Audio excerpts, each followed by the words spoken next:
Your Majesties, Your Royal Highnesses, Nobel Peace Prize laureate, Your Excellencies, distinguished guests, ladies and gentlemen. The Norwegian Nobel Committee has awarded the Nobel Peace Prize for 2019 to Ethiopian Prime Minister Abiy Ahmed. Prime Minister Abiy, the award bestowed upon you rests on three major achievements.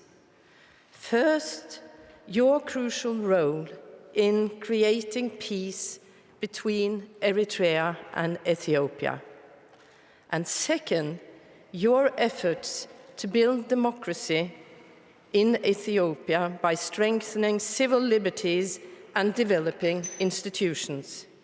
And third, but not least, the award is given to you for your contribution to peace and reconciliation processes in East and Northeast Africa. For almost 3 decades, there has been serious discord between Eritrea and Ethiopia, at times even full war between the two countries. The hostilities have involved land disputes, military clashes along your common borders, and a permanent breach in diplomatic and political relations. Since 2002, it has been developed into what has become known as a no peace, no war situation. Prime Minister Abiy, you have been called the man of the moment, since during your first days in office as Prime Minister, you recognized the impetus which the transitional moment gave you and swiftly addressed the deadlocked situation. You seized the initiative and were the main architect behind the peace negotiations that were successfully conducted with Eritrea. However, without the positive response of President Isaias Afwerki, the conclusion of the two peace treaties would not have been possible. This has brought significant changes. the two nations of Eritrea and Ethiopia have in fact declared peace. That in itself is a major step forward. The peoples of the two countries are increasingly able to travel and reunite. Border disputes have been settled, and demarcation lines have been drawn up in accordance with the arbitration ruling of an international boundary commission back in 2002. Political and diplomatic relations have been restored. However, much work remains to fully implement the intentions of the peace agreements. Several important border crossings remain closed, and the peoples of Eritrea and Ethiopia therefore have limited access to one another. The peace agreements also incorporate ambitions of social, cultural, and economic development. At present, this work seems to be at a standstill.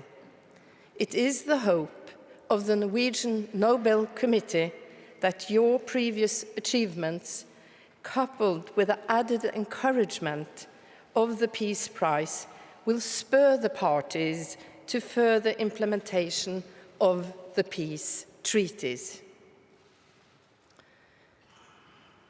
Dr. Abiy Ahmed, you were appointed Prime Minister in a country facing multitudes of challenges. Regional and ethnic divides have resulted in approximately 3 million internally displaced persons. These people are homeless within their own country and desperately need to return to their communities. You are also confronted with the daunting task of stimulating economic development, battling unemployment, and improving education, healthcare, and infrastructure. All of these tasks are critical building blocks in the process of constructing peace. The concept of peace must incorporate social justice and material improvement that will benefit all people. During your first 100 days as Prime Minister,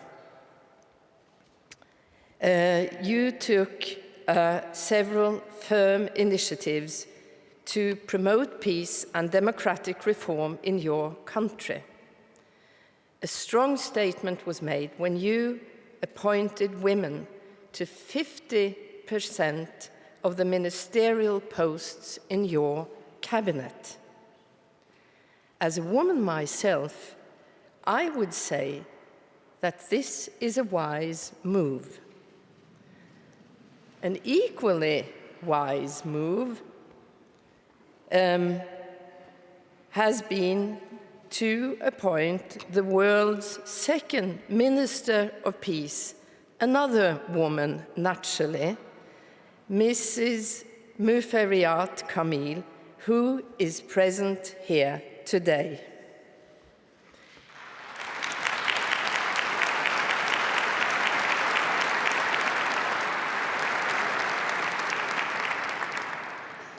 Even the President of Ethiopia is now a woman, in addition to which you have appointed a female Supreme Court Chief Justice. Mr. Prime Minister, lifting the existing state of emergency was a matter of urgency for you. You granted amnesty to thousands of political prisoners, thereby acknowledging that opposition is part of a healthy democratic environment. Knowing that free speech is a cornerstone of democracy, you abolished public censorship and thereby enabled the development of a free and independent press. You have strengthened civil society by taking a strong stance against corruption and bribery in the public sector. You have declared a commitment to hold free and democratic elections, which are a prerequisite for true democracy. The Norwegian Nobel Committee stands behind you and supports you and your efforts for a democratic, peaceful society. In recognizing your work by awarding you the Nobel Peace Prize, we were not expressing an opinion on how or if you should lead the Ethiopian people in the future. The leadership of Ethiopia and its political platform must be decided by Ethiopian people and the Ethiopian people alone. Our award is based on the will of Alfred Nobel, and we recognize your endeavors being in the true spirit of that will. You have chosen a path that we believe will consolidate peace and prosperity in your country. Dr. Abiy Ahmed, we are aware that during the course of your life, you have walked several different paths. You were born into a traditional family of simple means, to a mother who was an Amara Orthodox Christian, and to a father who was an Oromo Muslim. Diversity seems to be in your origin. As an adult, you had a long military career, including participation in a United Nations peacekeeping operation in Rwanda, and before permanently entering Ethiopian politics, you held the rank of Lieutenant Colonel. On top of that, you have been able to complete your PhD at the Institute of Peace and Security Studies at the University of Addis Ababa. And please permit me to also add a personal trait to your list of merits: your profound humility. You rarely speak publicly of your achievements and your success. The complexity of your background has made you well suited for the third task encompassed in our acknowledgement of your achievements today, namely your work for peace and reconciliation in the East African region. You have put yourself at the disposal of your neighbors in the region to mediate disputes and conflicts. In Sudan, you have mediated between the military regime and the civil opposition to find a transitional solution in the aftermath of Omar al-Bashir's leadership. Your efforts have been much appreciated by the parties involved, and it has resulted in a signing of a draft constitutional declaration which aims at ensuring a smooth transition into civil rule. You have also been engaged in peace and reconciliation talks in South Sudan and have been willing to address the very real need of both Sudan and South Sudan to find and revitalize peaceful solutions to the great troubles that have afflicted their countries. Additionally, you have sought to mediate between Kenya and Somalia in their protracted conflict over rights to a disputed marine area. There is now hope for a resolution to this conflict. And finally, you made crucial contributions to normalizing the diplomatic and political relationship between Djibouti and Eritrea. You have, by this, demonstrated an understanding that peace among neighbors is essential in a troubled region. You have made common cause with all the stakeholders from Eritrea, Djibouti, Sudan, South Sudan, and Kenya, who have participated in promoting mediation and peaceful resolution. You represent a new generation of African leaders who realize that armed conflict and ethnic hostilities must be resolved by peaceful means. This year's Peace Prize is a recognition of all the efforts made by all the nations and individuals involved. They say that good news rarely arrives from the Horn of Africa. Historically, good news did in fact come from Africa. Ethiopia is the cradle of humankind. The first Homo sapiens emigrated from the territory of your country. In this sense, we are all Ethiopians.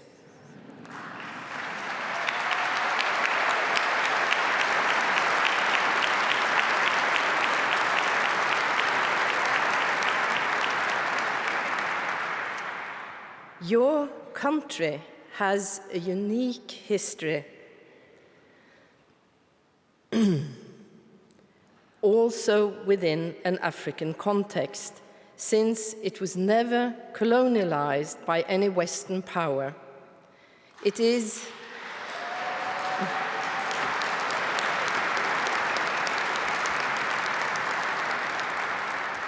and it is in part for this very reason that Ethiopia is home to the African Union.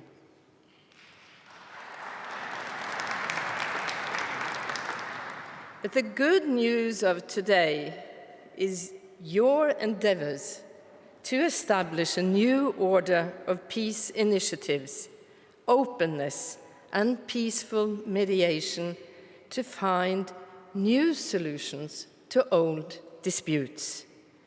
The Norwegian Nobel Committee fully understands that peace is created in cooperation with others. But when we are awarding the Peace Prize to you as an individual, because you have personally made an extraordinary difference across several arenas, it is the totality of your efforts that convinced us that it is you, Mr. Prime Minister, who have made the most significant contribution to peace in the past year. In phrasing my statement this way, I am, in fact, quoting the terms of the will of Alfred Nobel. You have also fulfilled another requirement according to the will, namely to strengthen fraternity, both between peoples and between nations. The first African to receive the Nobel Peace Prize, Albert Luthuli, eloquently expressed the vision of the Peace Prize in his acceptance speech here in Oslo on 10 December 1961.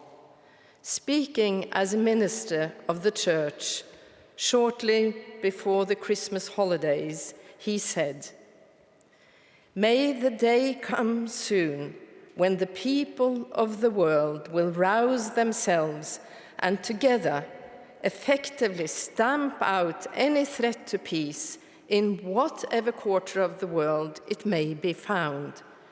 When that day comes, there shall be peace on earth and goodwill amongst men, as was announced by the angels.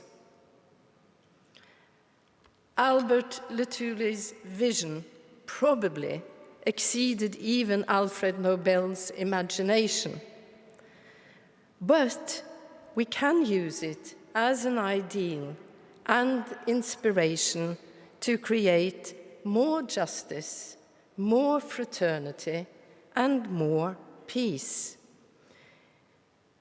But if we are to achieve that goal, we must get to work. And that is exactly the job you have taken upon yourself. Thank you.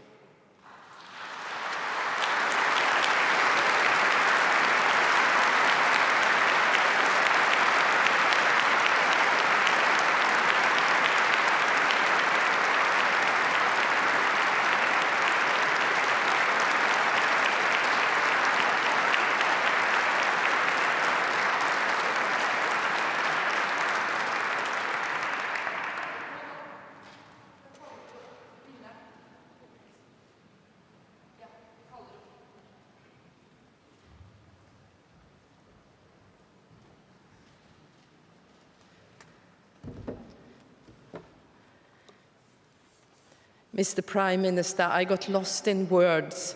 I'm here to give you an award in the form of a diploma and a gold medal.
I now call upon the Nobel Peace Prize laureate of 2019 to come forward and give his Nobel lecture.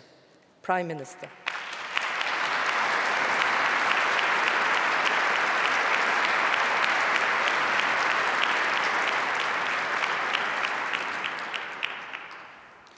Your Majesties, Your Royal Highnesses, distinguished members of the Norwegian Nobel Committee, fellow Ethiopians, fellow Africans, citizens of the world, ladies and gentlemen. I am honored to be here with you today and grateful to the Norwegian Nobel Committee for recognizing and encouraging my contribution to a peaceful resolution of the border dispute between Ethiopia and Eritrea. I accept this award on behalf of Ethiopians and Eritreans, especially those who made the ultimate sacrifice in the cause of peace. Likewise, I accept this award on behalf of my partner and comrade in peace, President Isaias Afwerki, whose goodwill, trust,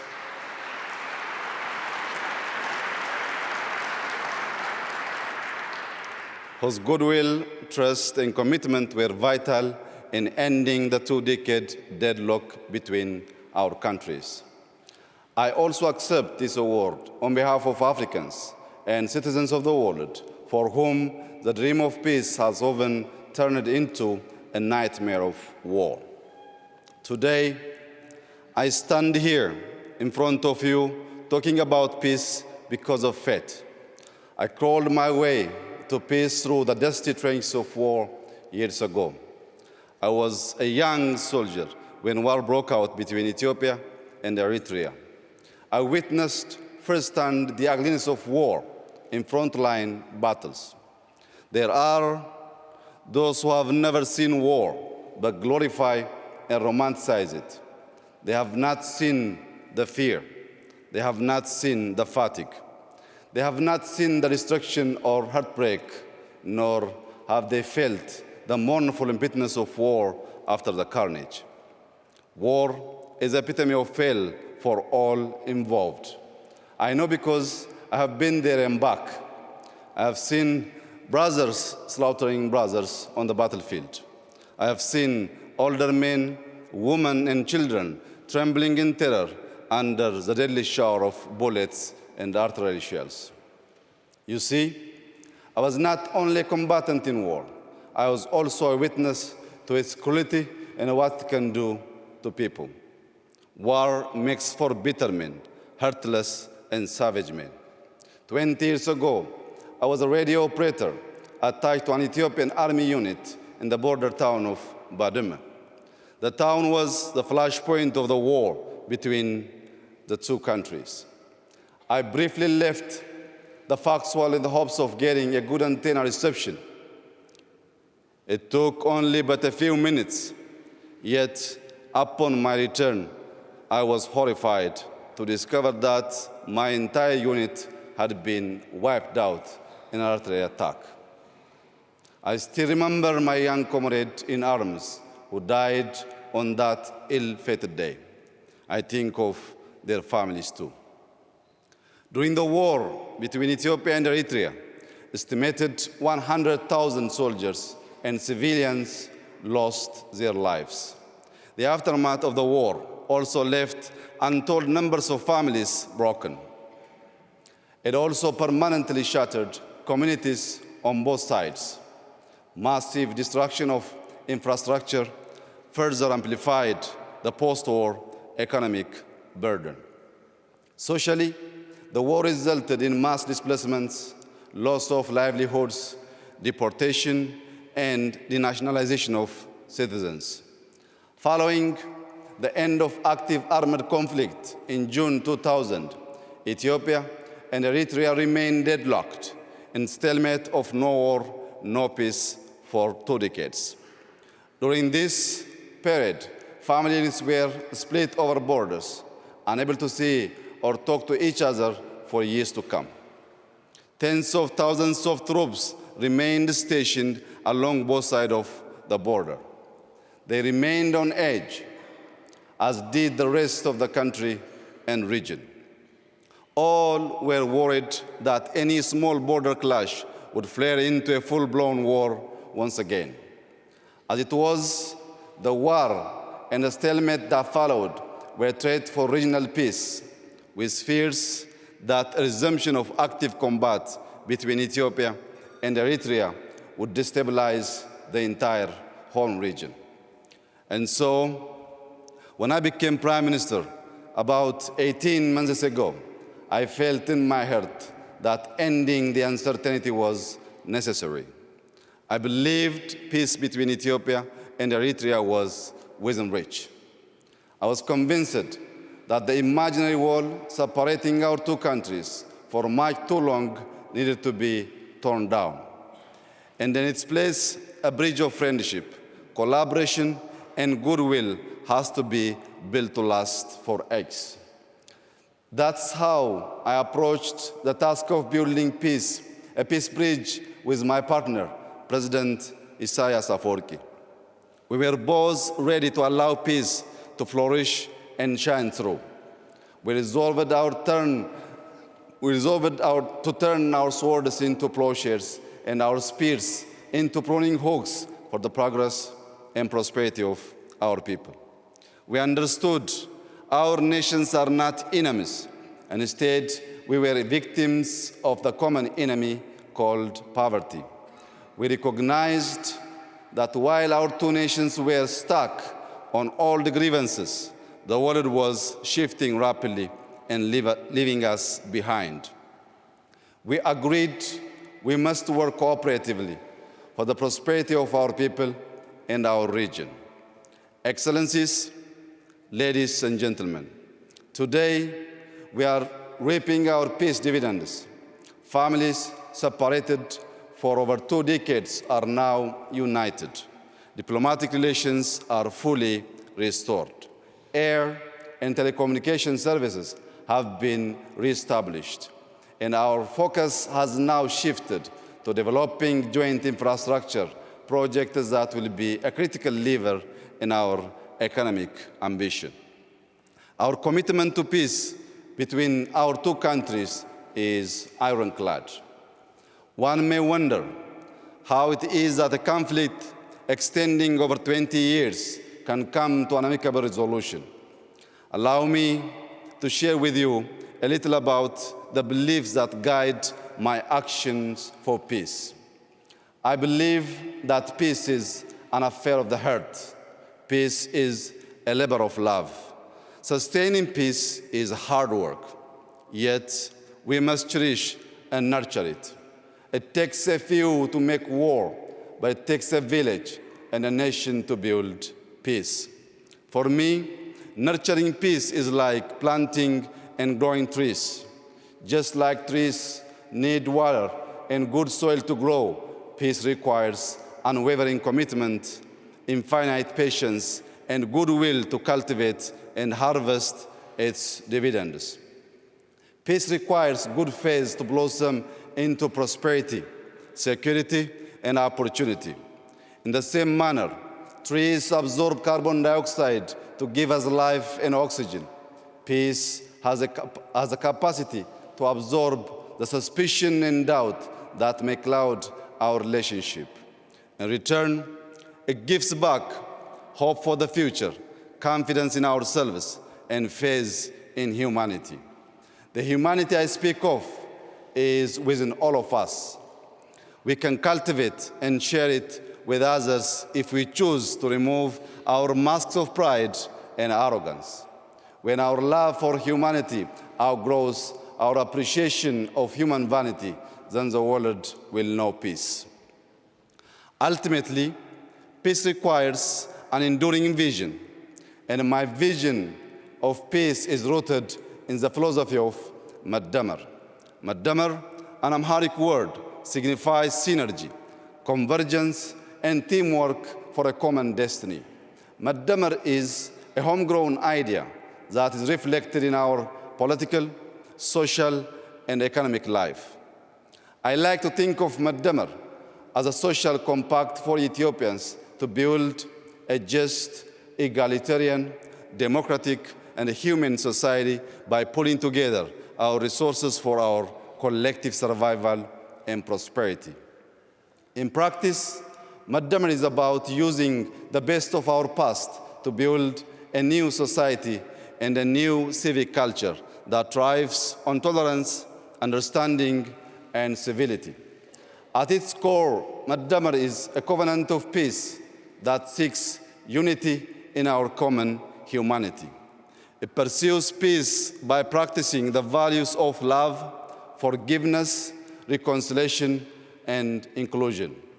Excellencies, ladies and gentlemen, I come from a small town called Bashasha, located in the Oromia region of western Ethiopia. It is in Bashasha that the seeds of Madamar began to sprout. Growing up, my parents instilled in me and my siblings an abiding faith in humanity.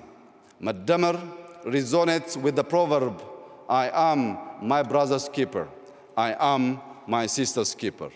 In my little town, we had no running water, electricity, or paved roads, but we had a lot of love to light up our lives. We were each other's keepers.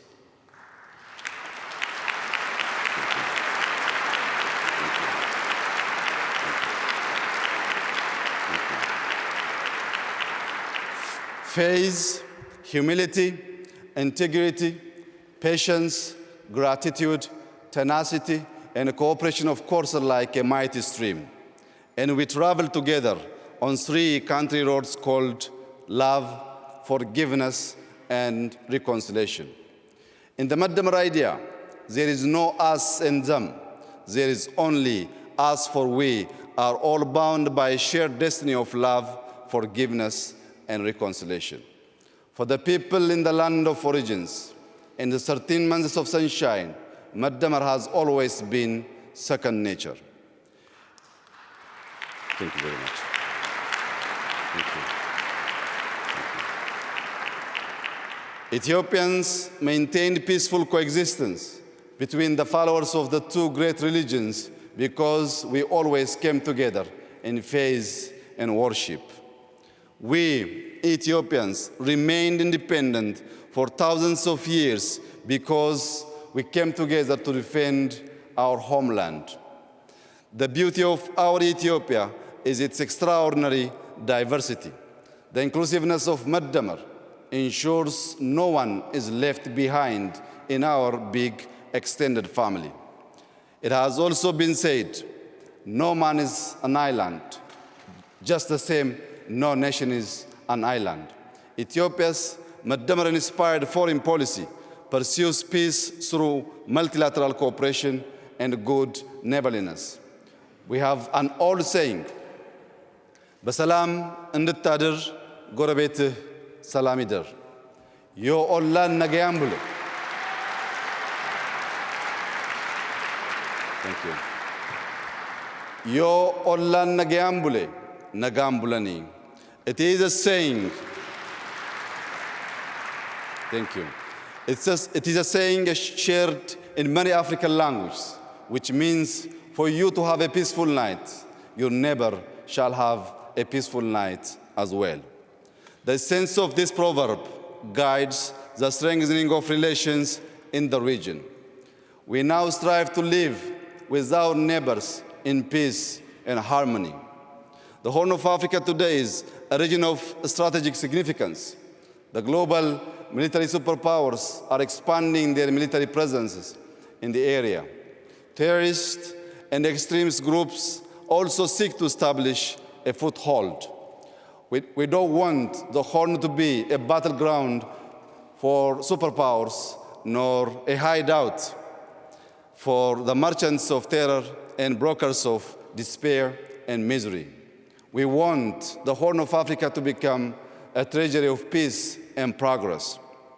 Indeed, we want the Horn of Africa to become the horn of plenty for the rest of the continent.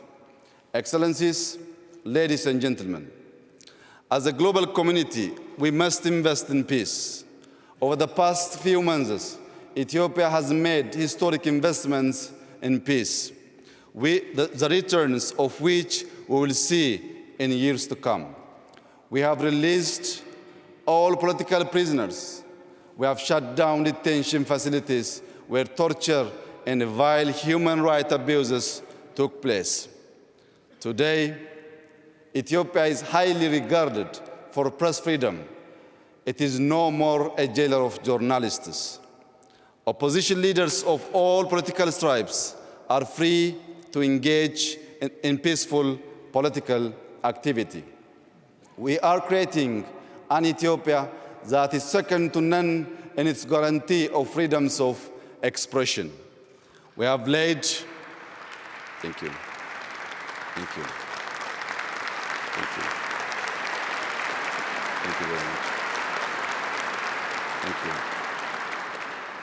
We have laid the groundwork for genuine multi-party democracy, and we will soon hold a free and a fair election.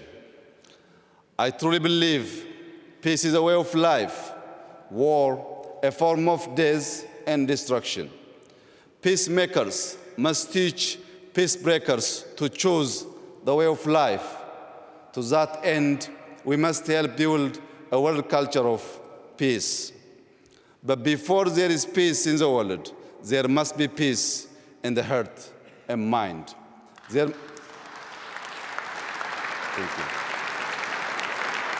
Thank you.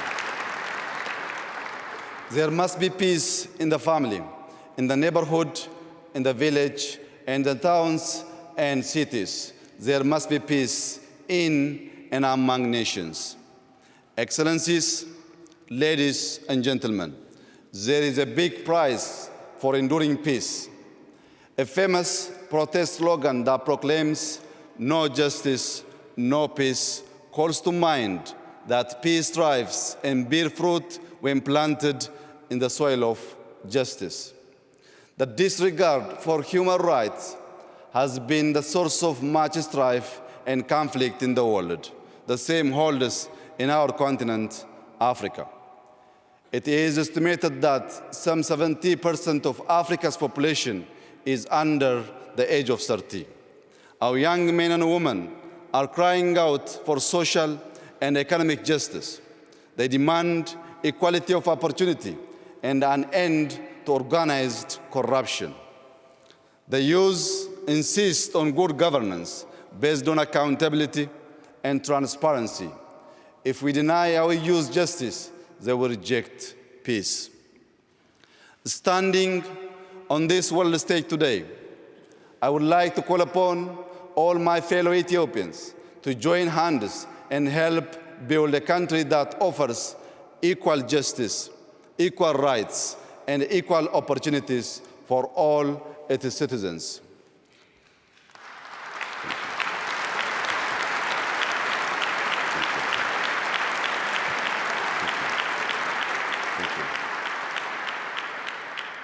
I would like to specially express that we should avoid the paths of extremism and division powered by politics of exclusion. Our accord hangs in the balance of inclusive politics.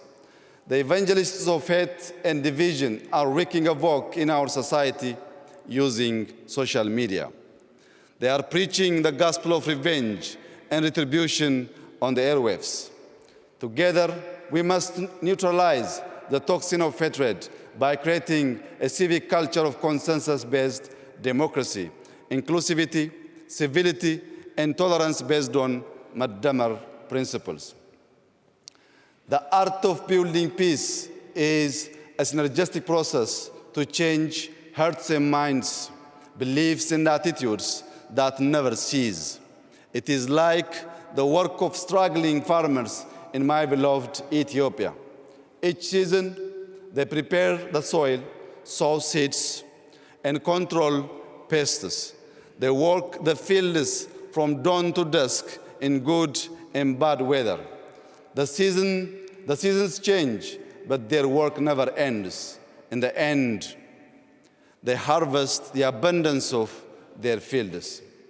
Before we can harvest peace dividends, we must plant seeds of love, forgiveness, and reconciliation in the hearts and minds of our citizens. We must pull out the weeds of discord, hate, and misunderstanding, and toil every day during good and bad days too. I am inspired by a biblical scripture which reads, "Blessed are the peacemakers, for they shall be called the children of God." Equally,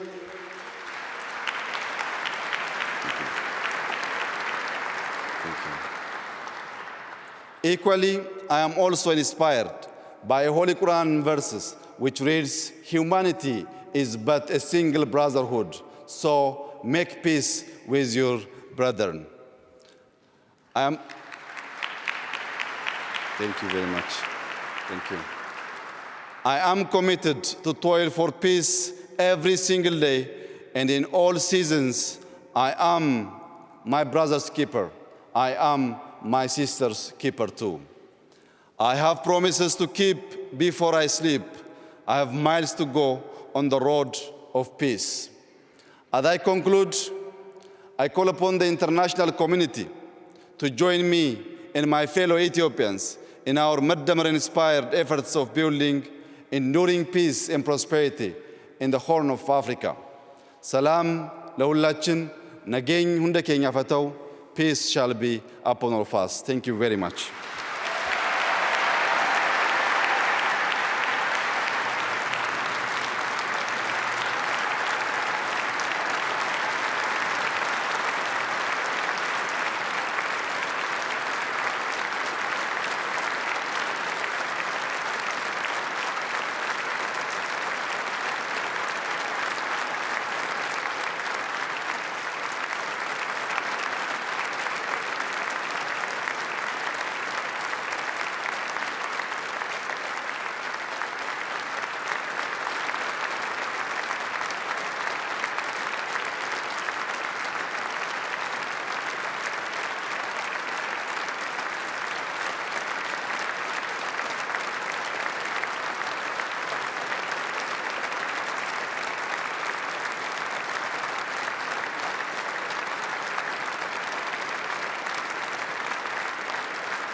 Har gått an tidsene, ikke sant?